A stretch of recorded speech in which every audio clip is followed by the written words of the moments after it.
you want to up your video game with your DJI Osmo Action 6 camera, you're going to love these accessories from Telesin.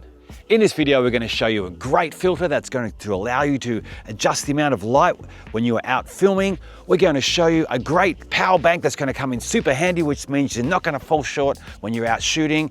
And we are also going to show you how you can remotely control your Osmo Action 6 with this amazing accessory. Let's go. A big thank you to Telesin for sponsoring today's video. Telesin have been making great action camera accessories for lovers of GoPros, action cameras and Insta360s for a long time now. And to learn more, I'll put a link to their website in the description down below. I'll also put my own personal code too, which means that if you use that when you go through the checkout on the Telesin website, you will save an amazing 10% off your purchase, which is a great deal. All right, so our first item we're going to look at are these ND filters. ND stands for neutral density, and you kind of use them on your camera to adjust the amount of light that's actually hitting the sensor inside your little device.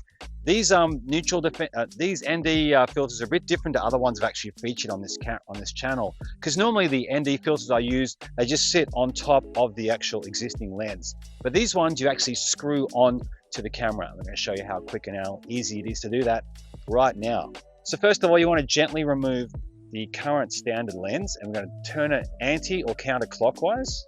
There we go, taking that off, and you can see there's the inner workings of the camera there. Now we want to make sure you don't get any fingerprints or any dirt or any contaminants on that lens, okay? So now in the pack of 4, we have 4 different lenses. We have the CPL lens, which is this one here. Now the CPL lens is the kind of lens that you would use if you're filming around water or maybe glass and you don't want to get some harsh reflections. We also have a ND8 filter.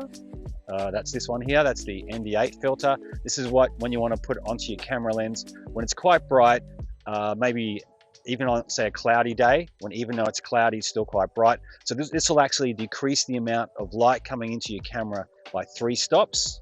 This one here is the ND16 filter. This one will decrease the amount of light coming into your camera by 4 stops. So basically, a good way to remember it is the number which comes after ND is actually the fraction of light that this lens cuts it down to. So if you have like an ND8, you will have an 1/8 of the light that's coming into your camera that you would have had on the standard lens. With an ND16, you have a 1/16 of the light. And if it's super bright, like maybe even the middle of the day, you might need this last lens here. This is an ND32 lens filter. So there we go. So we're going to show you how to put the lens on, of course. Grab one carefully. Now what you want to do, that's the back of the lens. So what we want to do, we want to just gradually or carefully put it onto the camera, and then we're just going to turn it clockwise. There's a good sides and bad sides to having a screw-on ND filter lens. On the other ones I've featured on this channel, you just put the filter over top of the current lens. It's quick and it's easy, but if it's not on securely, those types of filters can come off. When you screw the ND filter onto the camera, it does take a little bit of time to do the switch over, but it means that your ND filter is now nice and secure. Okay, great. That's how simple and how easy it is to use. When you do want to take off the lens, you just got to turn it in an anti-clockwise direction, and in no time at all, you'll be able to remove that lens, like so. Another great thing about these ND filters is that Telesin has used premium grade glass here, and this glass is actually scratch resistant too, which is handy for when you're filming in the outdoors. Another reason why people use ND filters is because it allows you to film at a slower shutter speed in a bright environment too, and it allows you to add motion blur to your footage. Sometimes if you are filming with an action camera, you don't get that motion blur and things can look a bit stilted, but by using ND filters, it actually allows you to add that to your projects, which is pretty cool. So right now we're going to show you some footage featuring the CPL lens, the ND8 lens or the ND8 filter, the ND16 filter and the ND32 filter from Telesin.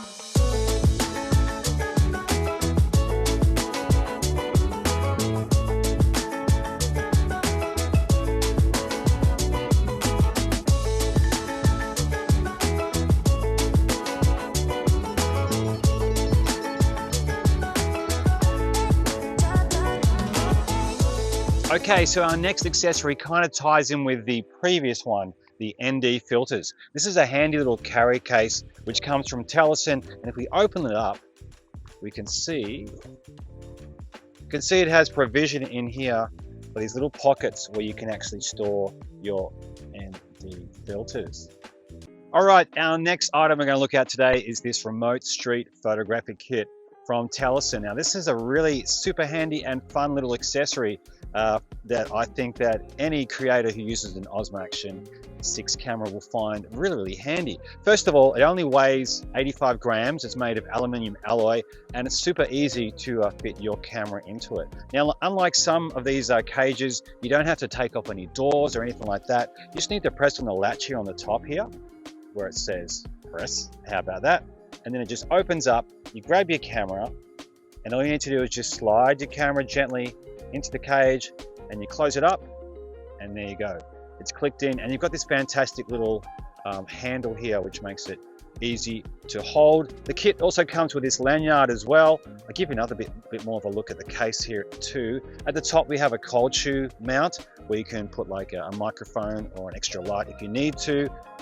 Here on the bottom, there's provision for a 1/4 inch mount too, so you can attach it to a regular tripod. And down the bottom here on the base too, you'll see a USB-C port where you can charge up this part of the unit. So that's a really, really cool accessory. Now, it's called remote for a reason. And what happens is you press down on this button here on the top, see the power button? Press down and hold him for about 2 seconds. Oops.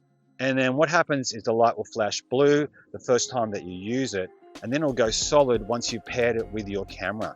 Now, the way you can tell it's paired is that on the back of your camera, it will have an interesting display that will have a code on it, and will ask you to select that code to confirm that you want to connect it to your camera. Once you've done that, it only takes a few seconds, the camera is going to confirm that's connected, and then when it's inside the case like this, all you need to do is press this orange button here to take a photo or start a video. So I'll just press on it right now. And just by doing that, you'll see here the camera is now recording. Actually, you can see on the front screen there as well too. And if I want to stop it, press the orange button again, and that stopped the recording. All right, another feature of this camera is this little jog wheel here on the top. Now, you can use it by moving it left and right,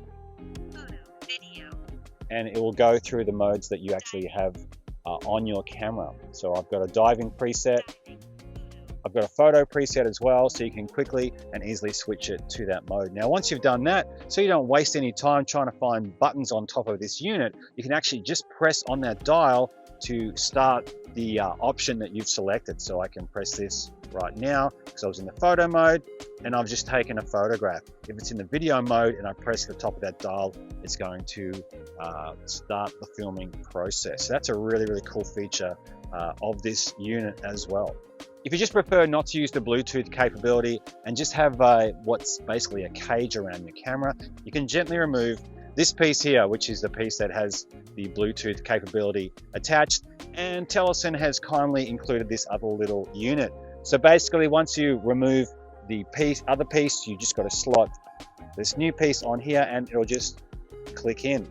Now, I don't mind this. I find it doesn't kind of fit as securely as the other piece, so I prefer that one. But this does have a cool feature. It has a 1/4 inch mount here in case you want to film with your Osmo Action in a portrait orientation. So that's another cool feature. Well, that's another cool donkey that comes with this kit. Okay, so the last thing we're gonna look at today is this very cool power bank from Telesin. This power bank actually holds up to 10,000 milliamp hours of power, which is fantastic if you're out and about and you get a little bit low on your battery life on your camera for a variety of different reasons. Now, if you have a look here at the top, it has this very cool bright orange handle, but it's a little bit more than a handle. If you pull this end here out, you'll see it's also a USB cable that you can charge not just your Osmo Action cameras, but also other devices like smartphones and other electrical accessories as well. When you're finished charging, just pop it back here and it's back into the bright orange handle mode. Look at that. Very good. Now this doesn't weigh too much, but it's especially good if you have an Osmo Action camera, because if we open this door here like so, I lift it up, you'll see how there's space in there for 2 batteries. I've actually got one for my Osmo Action camera in here right now. So that's actually charging at the moment. You can see the little orange light just flashing, and you can charge, like I said, 2 batteries at the one time. And there's also provision here for an SD card as well. Close that door up. It's a little bit hard to tell right now in this bright light, but you can see like an orange indicator there flashing, and that actually tells me how much charge is actually left in the battery. In the description, I'll actually put down what all the different colors of the flashing lights mean when it comes to charging your Osmo Action batteries. Now, the cool thing about DJI is they've used the same battery since the DJI Osmo Action 3. So you can use this unit to charge up your batteries from your 3, your 4, your Osmo Action 5, and the new one, or the latest one, the Osmo Action 6. There's also this cool button up here, and this is like an indicator button. So when you press on that button, it actually tells you how much charge is left in the unit. So we have 3 lights on right now. That tells me I have around about at least 75% of charge. You can pop it anywhere. You can even put it in your pocket or your purse. It's super handy, especially if you have DJI Osmo Action cameras. This is actually one of my favorite devices I think I've ever gotten from Telesin to show. Now, when you think about 10,000 milliamp hours, how much is that? Well, if you look at an Osmo Action camera, you've got around about 1900 milliamp hours on a normal battery. So this is around about 5 times one of those batteries in this little unit. So which one of those Telesin accessories was your favorite? I'm interested. Let me know in the comments section down below. To learn more about how you can get the most out of using your action camera and some more amazing accessories, you want to click on this video over here right now. Thank you for watching. I appreciate your support, and I'll see you in the next video. Hello, doggy. No, it's fine. It's quite okay. He's having a blast.